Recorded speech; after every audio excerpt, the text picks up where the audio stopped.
जय महेश।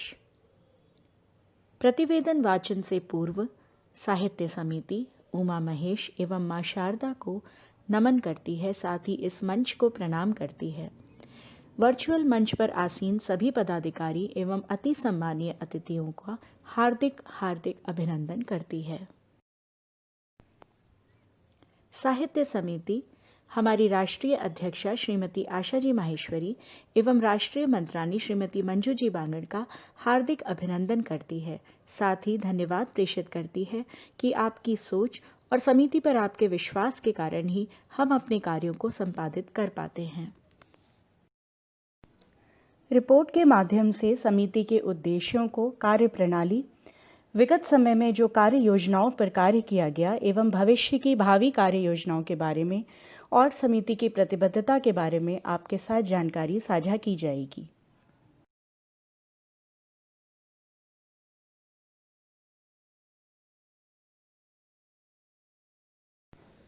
विगत माहों में जिन कार्य योजनाओं पर कार्य किया गया एवं समिति द्वारा कार्यक्रमों का सफल संचालन किया गया, उनमें लेखन प्रतियोगिता, ब्लॉग तथा हर सीट हॉट सीट मुख्य रहे।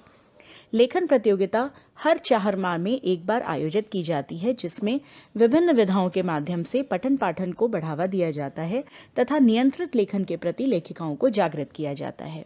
ब्लॉग यानी माहेश्वरी महिला लेखनी प्रति माह पहली तारीख को प्रकाशित की जाती है, जिसके अंतर्गत स्वतंत्र लेखन, स्वतंत्र पहचान और चिंतन मनन हमारा मुख्य उद्देश्य है।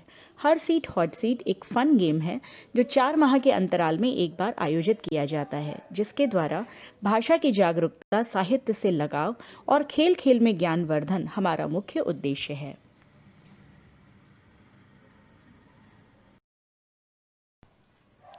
चिंतन और मनन की तरफ यदि अग्रसर होना है तो परिचर्चाओं का होना अति आवश्यक है। साहित्य समिति इस आवश्यकता को समझती है, इसलिए अलग अलग विषयों पर परिचर्चाओं का आयोजन किया गया, जैसे साहित्य समाज का दर्पण, ऑनलाइन स्लोगन प्रतियोगिता, पीढ़ियों के बीच पसरती संवादहीनता और न जाने कितने ही विविध विषय। कविता और काव्य साहित्य का एक अभिन्न अंग है और माहेश्वरी महिलाओं की काव्य के प्रति रुचि को देखते हुए विभिन्न कार्यक्रम आयोजित किए गए, जैसे कहीं दोहों का अमृत कलश छलकाया गया, कहीं नवरस पर हास्य तरंग छेड़ा गया, कहीं काव्य माधुरी सम्मेलन हुआ तो कहीं भक्तिकालीन कवियों को याद किया गया, नव पल्लव कवयित्री सम्मेलन हुआ और कहीं हंसी के गुब्बारे छोड़े गए।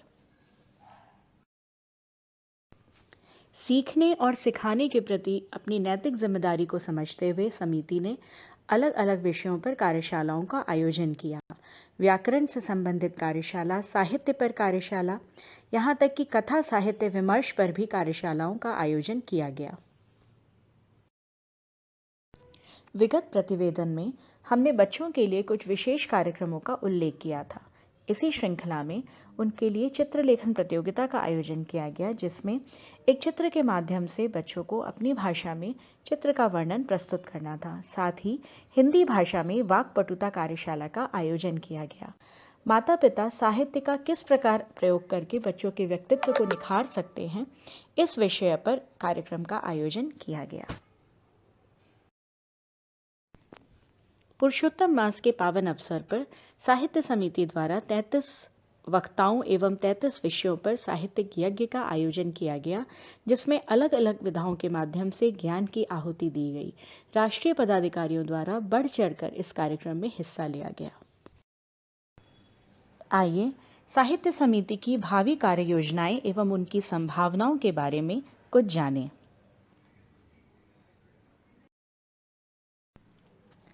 आगामी दिनों में साहित्य समिति अपने विगत प्रोजेक्ट्स के विस्तार पर कार्य करेगी, जैसे ब्लॉग की सदस्यता का विस्तार, लेखन प्रतियोगिता के द्वारा कई और विधाओं को आपके समक्ष लेकर आना, हर सीट हॉट सीट में खेल खेल के माध्यम से कुछ और रोचक कार्यक्रमों को प्रस्तुत करना।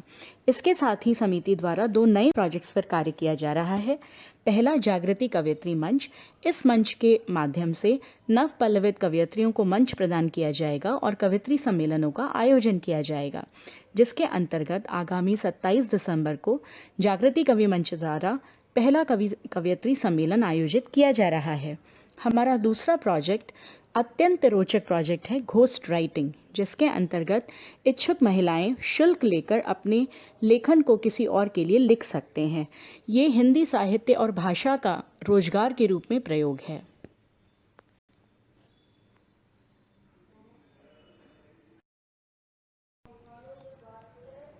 साहित्य समिति अपने उद्देश्यों के प्रति पूर्ण रूप से कटिबद्ध है एवं उन्हीं सभी कार्यों को करने के लिए तत्पर है जो इन उद्देश्यों की तरफ मार्ग प्रशस्त करता है। आप सभी का बहुत बहुत धन्यवाद।